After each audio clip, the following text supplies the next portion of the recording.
Astatini Zahakar उसे जब stand के साथ 4v4 खेले उसका इस चीज ने क्या मतलब पीछे चेक के लिए बोला था। हाँ तो वो नहीं करा रहा था, वो अब नॉर्मल शॉट्स मारा था, चेक ही नहीं करा रहा था। वो कहता है कि मेरे पास टाइम नहीं, आधा घंटा अपनी वो कह रहा है कि मैं नहीं करता वो। মানুষ কি সব সময় একরকম থাকে? সময়ের সাথে সাথে তো সবকিছুই চেঞ্জ হয়। মানুষ কি আর ছোট রয়? আগে মানুষ যেভাবে ভাবতো এখনো কি সেইভাবে ভাববে? না ভাই, মানুষের মাইন্ড চেঞ্জ হয়। সবাই তো আর গাধার পাল নয়। নিজের ম্যাচে হ্যাকার পড়লে গাইলে শেষ করে আবার নিজেই হ্যাক প্রমোট করে বেড়ায়, এটাই তো কোনো দোষ নাই। দেখেন বাজান, এখন আমার কথাগুলো সবার মাথার উপর দিয়ে যাবে। ভিডিওটা আস্তে ধীরে দেখলে সবকিছুই বুঝতে পারবে। আর হ্যাঁ, রোস্টিং ভিডিও দেখার জন্য অবশ্যই হেডফোন ইউজ করবে। যদিও ভিডিওতে আমি স্ল্যাক ল্যাঙ্গুয়েজ ইউজ করব না। আর আমি সব সময় বলে থাকি হ্যাককে আমি সাপোর্ট করি না। এস্টাটাইন ভাইয়া কেমন আছেন ভাইয়া?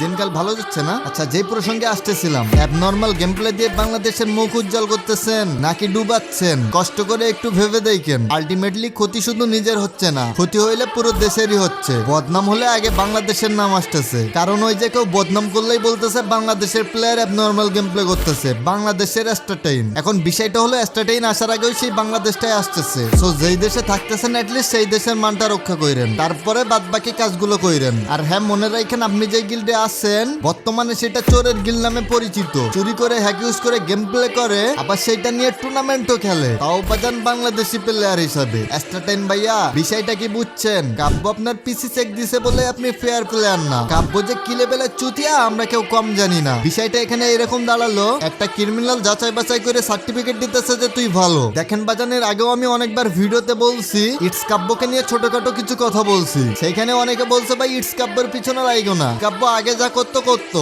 এখন সে ভালো হয়ে গিয়েছে। বিষয়টা হইলো দুধের সাথে যদি একবার গরুর চিনা মিশে যায়, ওই দুধকে কি আর আলাদা করা যায়? যতই মিশাওয়ার উপরে তোলার চেষ্টা করো সে তো সেরকমই থাকবে। যে যেমন তার স্বভাব তো সেইভাবেই চলবে। প্যানেল গিল্ডের প্লেয়ারদের সব আইডি তো ব্যান্ড হয়েই পড়ে আছে। দেখেন এস্টাটাইন, আমাদের জন্য আবার শুনতে হয় না 2 দিন পরে আপনার আইডিও ব্যান্ড হয়ে গিয়েছে। বিশ্বাস করেন, এমনটা হইলে কিন্তু যেই অডিয়েন্স সাপোর্ট দিতেছে সেই অডিয়েন্সই থুতু করবে।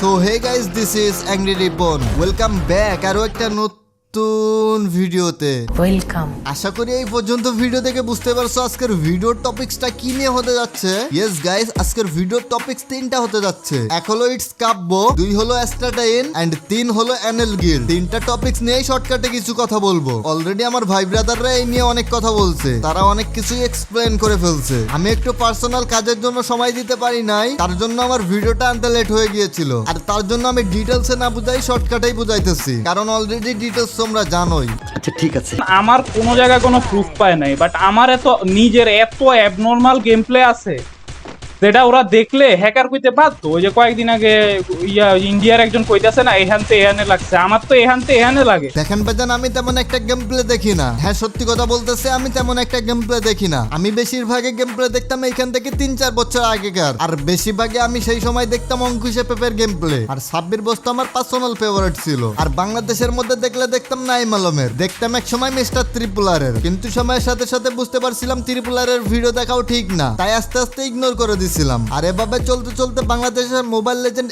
MP40 কিং নাইম আলম হারিয়ে গিয়েছিল। আর তারপরে আস্তে আস্তে হারিয়ে গিয়েছিল অঙ্কুশে পেপো, হারিয়ে গিয়েছিল সাব্বির বসো, তার সাথে সাথে হারিয়ে গিয়েছিল আমার খেলা দেখার দিনগুলো। আফসোস।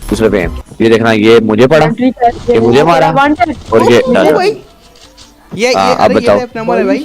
এখন সত্যি কথা বলতে আমি এস্টাটাইনকে চিনতামই না। হ্যাঁ, আমি চিনতামই না, বাট আমার কয়েকটা ভাই ব্রাদার থেকে জানতে পারি এস্টাটাইনের কথা, আর কিছু জানতে পারি ডিসকর্ড থেকে। এন্ড তখনই অনেকে চিল্লাইতেছিল এস্টাটাইন হ্যাক ইউজ করে গেম প্লে করতেছিল, আবার অনেকে এটার প্রতিবাদও করেছিল, অনেকে এস্টাটাইনের সাথেই ছিল। এখন আমি একটা কথা বলি শুনো, আমি এগুলো প্রুফ পাওয়ার পরে এস্টাটাইনের গেম প্লে দেখে অ্যাটলিস্ট মনে হলো না যে সে অ্যাবনর্মাল গেম প্লে করে বা হ্যাক ইউজ করে গেম প্লে করে। হ্যাক প্যানেল যেটাই বলো ওইটাই। এখন ভাই বলতে গেলে আমি প্রফেশনাল চেকারও না, তাই হয়তো আমার কিছু ভুলও হইতে পারে। বাট ওই যে বললাম অ্যানেল গিল্ডে তো হ্যাক ইউজ করে গেম প্লে করে, সাথে তারা বাংলাদেশের নাম করে টুর্নামেন্টও খেলে। এখন বাজান এখানে 50টা প্লেয়ারের ভিতরে যদি 45টাই হ্যাক ইউজ করে গেম প্লে করে, 5 জনকে কিভাবে বিশ্বাস করব? বিষয়টা শেষমেশ এমনটাই দাঁড়ালো। বাট ওই যে বললাম এস্টাটাইন ভাইয়া, একবার প্যানেল ইউজ করলে সেটা সামনেই বুঝতে পারবেন। যেই অডিয়েন্স আপনাকে সাপোর্ট দিয়ে তুলতেছে সেই অডিয়েন্সই ধপ করে ফেলে দিবে। যদি আইডি ব্যান হয় তাহলে আপনাকেই থুতু করে তাড়িয়ে দিবে। Astatini Zahakar তো যদি হ্যাক না ইউজ করেন তাহলে তো আলহামদুলিল্লাহ আপনি বাংলাদেশের মান উজ্জ্বল করতেছেন। আর যদি হ্যাক ইউজ করে থাকেন তাহলে এখনই বাদ দেন, এটাই আপনার জন্য সব থেকে বেশি ভালো হবে। আস্তে আস্তে উঠলেও সেটা পার্মানেন্টই থাকবে। কিন্তু যদি অডিয়েন্সকে ধোকা দিয়ে উপরে উঠেন তাহলে যে স্পিডে উপরে উঠছিলেন তার থেকে বেশি স্পিডে নিচে নামবেন। কথাটা ব্রাদার মাথায় রাখেন। আর কাব্যর কথা, ওয়েট, কাব্যকে নিয়ে কিছু কথা না বললে হবে, তার আগে আমার টপ আপ পেজ নিয়ে কিছু কথা বলি। দেখো গাইস, তোমরা অনেকেই টপ আপ করো, এখানে ওখানে টপ আপ করে মারাও খাও। আর যেহেতু তোমাদের রিপন ভাই অর্থাৎ আমি নিজে থেকে আমাদের পেজে টপ আপ করি, তাই অন্য কোথাও গিয়ে প্রতারিত হওয়ার তো কোনো কথাই আসে না। অন্য কোথাও থেকে টপ আপ না করে নিজের ভাইয়ের থেকেই টপ আপ নিতে পারো। আর হ্যাঁ, এখানে কিন্তু খুবই কম মূল্যে ডায়মন্ড পেয়ে যাবে। তো তার জন্য তোমাদের একটা কাজ করতে হবে, ফেসবুকে যে সার্চ করতে হবে advance gaming top up shop. এখানে 10,000 ফলোয়ারের যে পেজটা পেয়ে যাবে, এই পেজে যেই অর্ডারটা করবে। বাট তোমাদের আমি একটা কথা বলি, শুনো, আমাদের নামে কিন্তু অনেকগুলো ফেক পেজে আছে, তো তোমরা যাচাই বাছাই করে কাইন্ডলি আসবে। একটা জিনিস করলে সব থেকে ভালো হয়, সেটা হলো আমার ভিডিও ডেসক্রিপশন বক্স অথবা ফার্স্ট কমেন্ট চেক করলে দেখতে পাবে একটা লিংক আছে,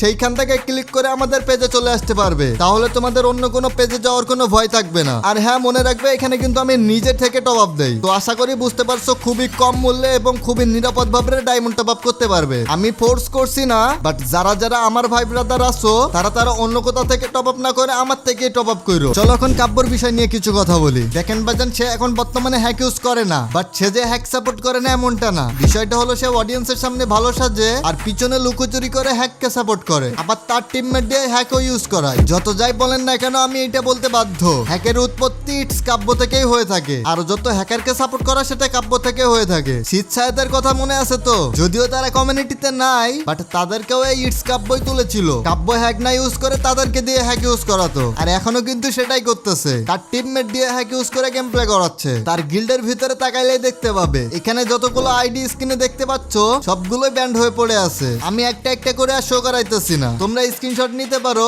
আর গেরিনাদের অফিসিয়াল সাইটে যেয়ে চেক করে আসতে পারো। আরেকটা বিষয়, রোস্টাররা এতদিন কই ছিল? আটকা ইয়া দরাদরি শুরু করছে, এগুলোর মানে কি?